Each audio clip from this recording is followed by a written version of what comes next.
All right, now to a big story all across the country right now. There was a lot of pushback in some communities over data centers coming into their town. In Indianapolis, police believe frustrations over a data center led to someone shooting at the home of a city-county councilor. Councilor Ron Gibson says he was home with his 8-year-old son when someone fired what appeared to be 13 shots at their front door. Fortunately, nobody was hurt, but there was a note reading "No data centers" left on the doorstep. He recently voted in favor of building a $500 million data center in his district. Similar projects have ignited conversations and legislation all across the country. NBC5's Rose Schmidt gives us an overview. All over the country, states and cities are grappling with data centers.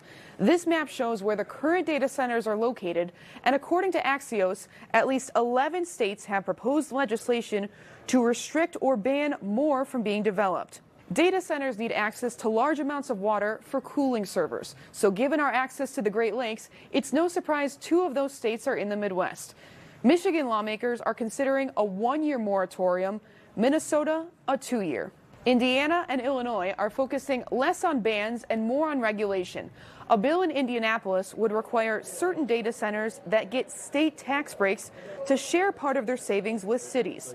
And in Springfield, Illinois lawmakers introduced the Power Act, which would make guardrails like preventing utility companies from passing their energy costs onto consumers, making the amount of water used more transparent, and limiting diesel generator pollution. Groups like the Illinois Manufacturers Association have warned this legislation could put economic growth at risk and hamper further development. This issue has become a political flashpoint in elections across the country, as affordability is the midterm campaign buzzword, and electric bills are definitely part of that. In Port Washington, Wisconsin, a small city north of Milwaukee, voters are at the polls today voting on a referendum that would mandate voter approval before certain big developments like data centers.